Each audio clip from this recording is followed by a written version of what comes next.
तीन तरीके की केमिकल कॉम्पोजिशंस होती है हार्मोन्स में। नंबर 1 आपके पास होते हैं या तो पेप्टाइड्स। कौन कौन से ग्लैंड से रिलीज होते हैं हम 1 बाय 1 हर ग्लैंड के बारे में पढ़ेंगे।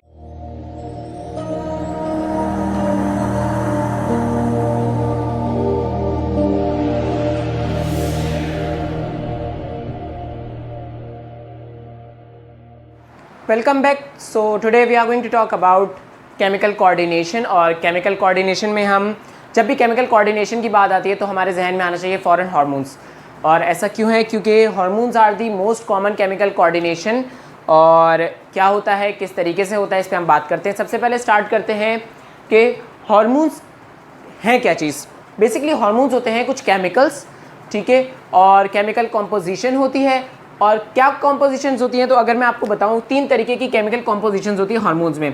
नंबर 1 आपके पास होते हैं या तो पेप्टाइड्स, ठीक है, पेप्टाइड्स, या फिर जब इनकी चेन्स लंबी हो जाती है तो हम इन्हें कहते हैं प्रोटीन्स।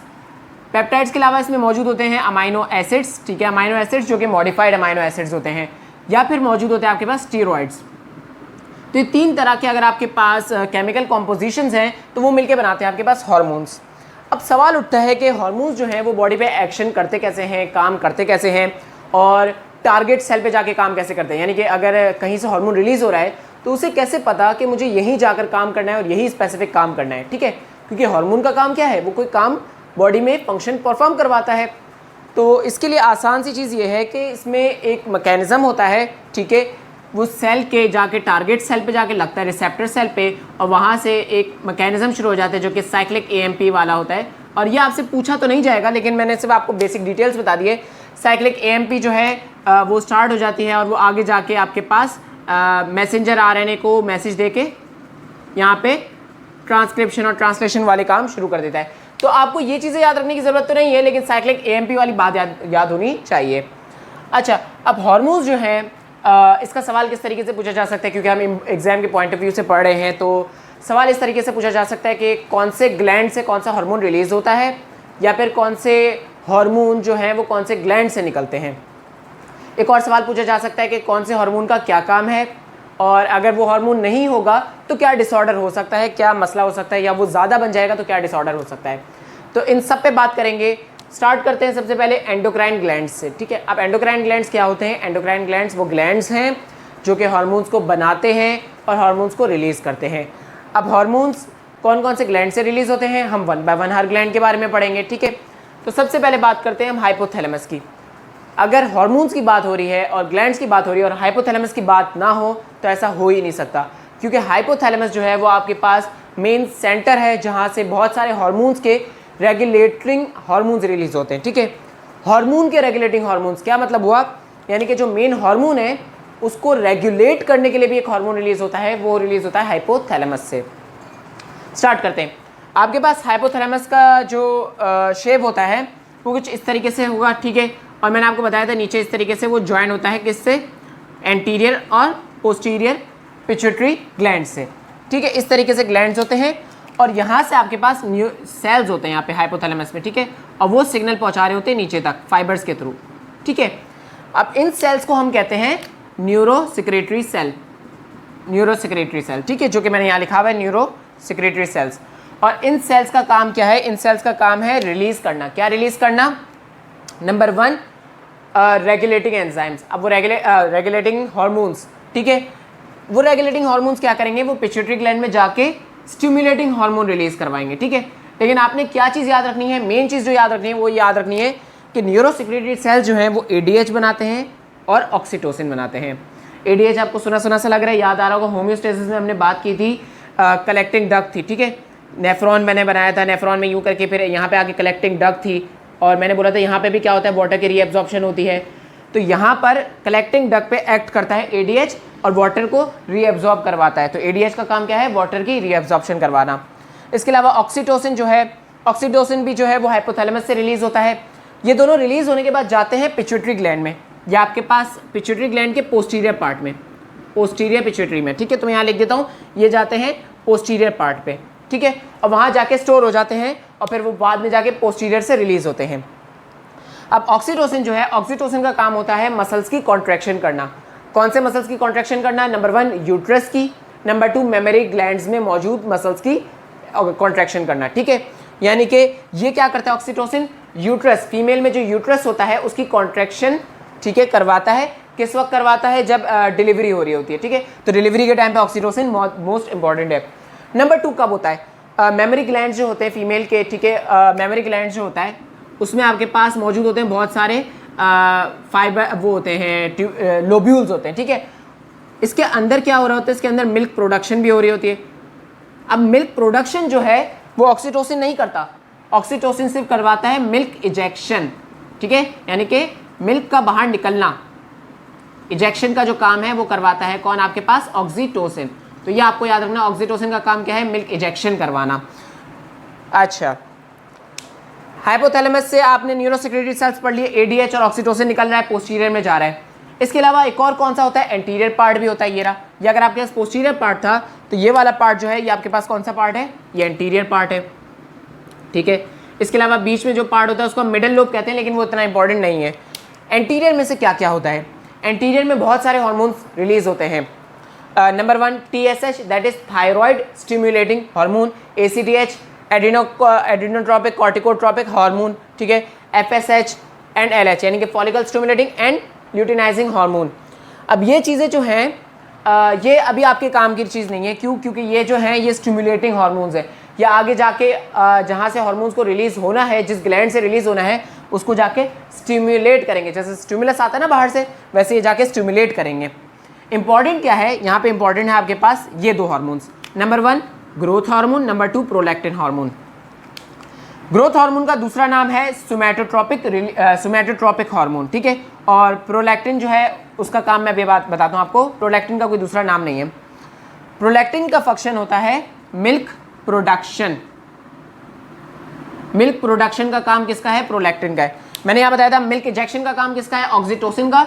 और मिल्क प्रोडक्शन का काम किसका है? यहाँ पे लिख देता हूँ मैं, मिल्क प्रोडक्शन का काम है आपके पास प्रोलैक्टिन का,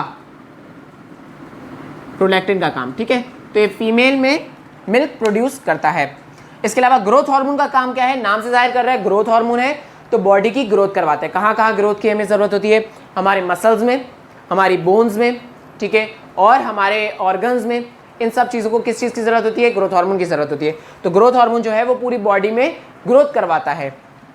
अच्छा, अब डिसऑर्डर्स की अगर हम बात करें, यहाँ तक आपको समझ आ गया। डिसऑर्डर्स की अगर हम बात करें कि क्या क्या डिसऑर्डर हो सकते हैं, तो या तो कोई हार्मोन ज़्यादा बन जाए या तो कोई हार्मोन कम बन जाए, ठीक है, ये हो सकता है। तो ग्रोथ हार्मोन जो है वो पिट्यूटरी ग्लैंड का सबसे मेन हार्मोन है।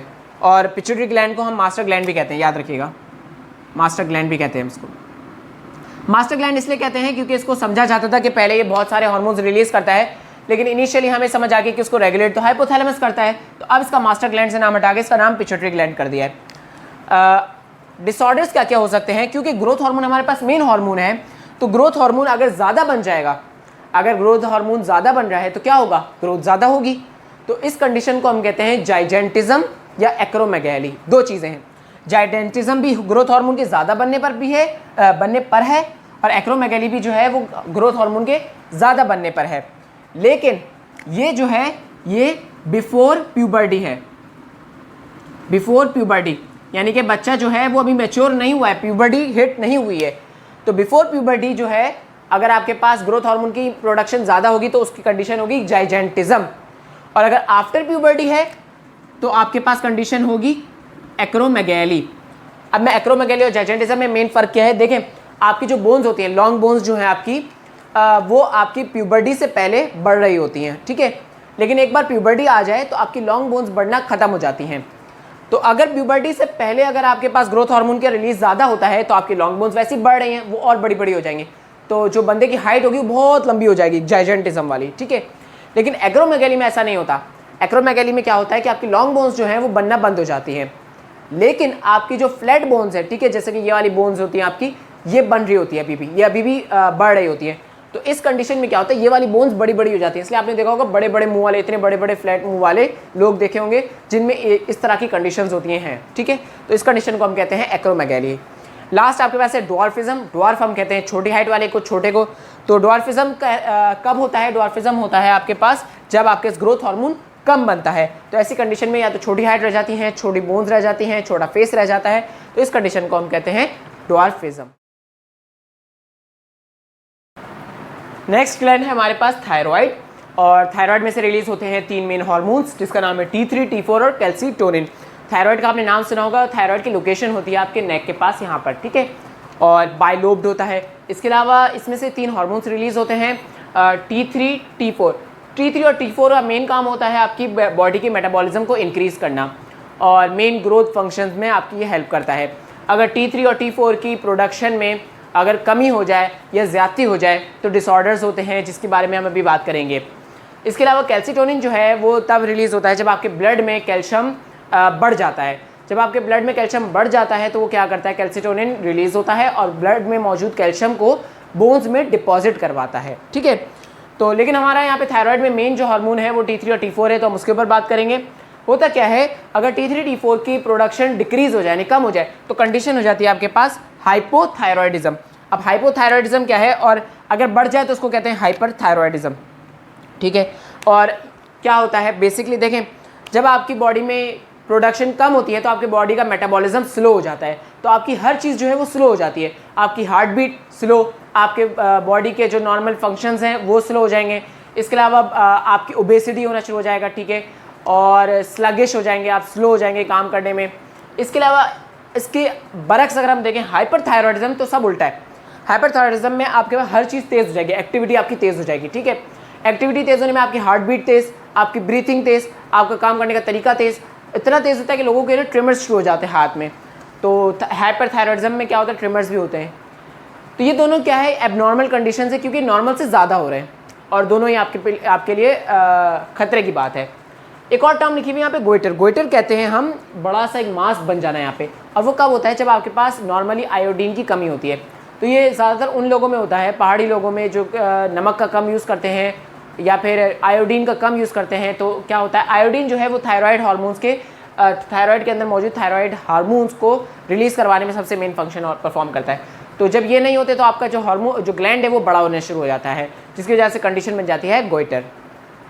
अनदर हमारे पास अगर हम एंडोक्राइन ग्लैंड देखें तो वो हमारे पास है पैराथायरॉयड, और पैराथायरॉयड जो होता है वो थायराइड के बिल्कुल पीछे ही होता है, और वो भी छोटे छोटे लोब्स की तरह होता है। उसमें से रिलीज होता है hormone PTH, that is parathyroid hormone. अब पैराथायरॉयड हार्मोन का मेन काम क्या है, वो कैल्सीटोनिन का अपोजिट काम करता है। क्या करवाता है, reabsorption of calcium from kidney and bones.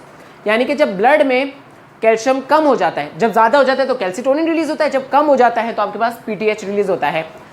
जब ब्लड में कम हो जाता है कैल्शियम तो ये रिलीज होकर क्या करता है, एक तो किडनी से रीएब्जॉर्प्शन बढ़ा देता है किसकी, कैल्शियम की, और नंबर 2 आपके पास क्या करता है, बोन्स में से रीएब्जॉर्प्शन करना शुरू कर देता है, यानी कि बोन्स में से कैल्शियम निकालना शुरू कर देता है। तो ये काम है इसका पैराथायरॉयड हार्मोन का। इसके अलावा एक और ग्लैंड है पेनक्रियास, जो कि आपके पास लिवर के साथ होता है, आपने देखा होगा, ठीक है, काफ़ी पिक्चर्स में भी। पेनक्रियास का वैसे तो मेन फंक्शन है एंजाइम्स वगैरह रिलीज़ करना, लेकिन पेनक्रियास के अंदर मौजूद होते हैं एक टाइप ऑफ सेल्स जिसको हम कहते हैं आइलेट्स ऑफ लैंगरहैंस सेल्स, ठीक है। ये सेल्स जो हैं इनका काम होता है एंडोक्राइन फंक्शन परफॉर्म करना, और आपको याद होगा पेनक्रियास का शेप कुछ इस तरीके से होता है, ठीक है, और इसके अंदर ये इस तरीके से ना छोटे छोटे होते हैं, बहुत कम, सिर्फ 10% होते हैं, ठीक है। और इनका काम होता है दो तरीके, इनमें मौजूद होते हैं 2 तरीके के सेल, अल्फा सेल्स और बीटा सेल्स। अब इनमें से क्या रिलीज़ होता है, इनमें से अल्फा सेल्स और बीटा सेल्स में से रिलीज़ होते हैं अलग अलग हार्मोन्स। अल्फा में से रिलीज़ होता है ग्लूकागॉन, ठीक है, और बीटा में से रिलीज़ होता है इंसुलिन। इंसुलिन से याद आ गया होगा आपको, इंसुलिन आप सब ने सुना है। कब इंसुलिन देते हैं, जब ब्लड ग्लूकोज लेवल बढ़ जाता है। तो बिल्कुल ऐसा ही होता है, बेशक ऐसा ही होता है, जब आपकी बॉडी में ग्लूकोज बढ़ जाता है, ब्लड में ग्लूकोज बढ़ जाता है, शुगर बढ़ जाती है, तो रिलीज़ होता है इंसुलिन। और इसी का बरक्स उल्टा ग्लूकागॉन, जब आपकी बॉडी में ग्लूकोज कम हो जाता है, यानी कि शुगर कम हो जाती है, यस, जब आपकी बॉडी में शुगर कम हो जाती है तो आपके पास रिलीज़ होता है ग्लूकागॉन। तो अगर आपकी शुगर लो में क्या है, ग्लूकागॉन है, और आपके पास शुगर हाई में इंसुलिन है, ठीक है, ये आपको याद रखना है। अच्छा, एक और इम्पॉर्टेंट चीज़ यहाँ पे एक कंडीशन का आ जाती है, अगर आपके पास इंसुलिन जो है वो या तो नहीं बन रहा होता या कम बन रहा होता है, तो एक कंडीशन होती है, उसे हम कहते हैं DM, that is diabetes mellitus. Diabetes mellitus या डायबिटीज़, लेकिन इसकी 2 टाइप्स हैं, diabetes 1 mellitus 1 and diabetes mellitus 2। लेकिन 1 जो है वो बच्चों में भी हो जाता है, किड्स में भी हो जाता है, और ये वायरल होता है, ये आपने याद रखना है। और जो 2 होता है वो फैमिलियल होता है, फैमिली हेल्थ से बेहतर है, आप याद रखें ओल्ड एज में होता है ज़्यादातर, ठीक है, ओल्ड एज में। ये आपसे सवाल पूछा जा सकता है कि 1 किस में होता है और 2 किस में होता है। लास्ट फ्यू ग्लैंड्स के ऊपर भी बात कर ही लेते हैं कि हमारे पास कौन कौन से इंपॉर्टेंट ग्लैंड्स हैं, उसमें से कौन से हार्मोन्स हैं और कौन से डिसऑर्डर्स हैं। तो लास्ट में आपके पास आता है नंबर 6 आता है आपके पास एड्रीनल ग्लैंड। अब एड्रीनल ग्लैंड अगर आपको याद हो, किडनी के टॉपिक में मैंने बताया था कि किडनी के ऊपर एक ग्लैंड होता है, उस ग्लैंड का नाम होता है एड्रीनल ग्लैंड। ये पिरामिड शेप में होता है और इसके होते हैं 2 पार्ट। एक होता है इसका बाहर आउटर पार्ट जिसको हम कहते हैं कॉर्टेक्स, और एक इनर पार्ट होता है मेडुला। और दोनों का काम अलग अलग है और दोनों को स्टिमुलेट भी अलग अलग चीज़ें करती हैं। कॉर्टेक्स को जो स्टिमुलेट करता है वो होता है ACTH। अब ACTH याद करें, मैंने बताया नहीं था उसका फंक्शन इस वक्त, इसलिए क्योंकि मैं यहाँ बताने वाला था।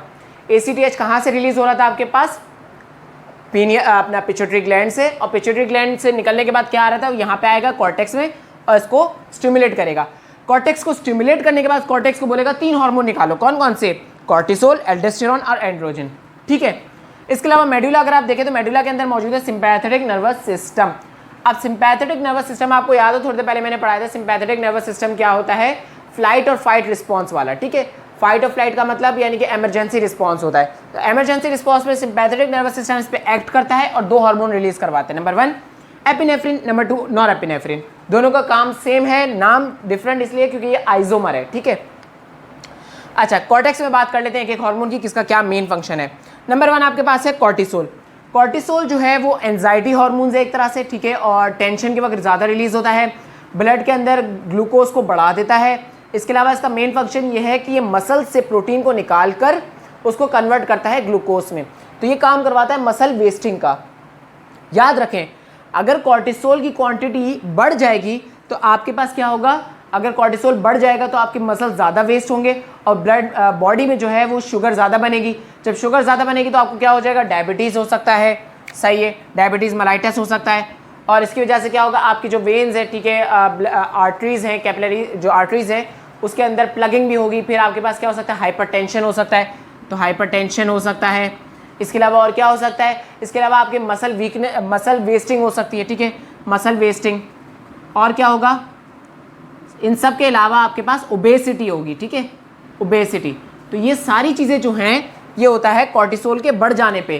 तो कॉर्टिसोल के बढ़ जाने पे क्या होगा, कुशिंग सिंड्रोम होता है। तो ये डिसऑर्डर जो है कुशिंग सिंड्रोम, ये जब होता है जब कॉर्टिसोल बढ़ जाता है।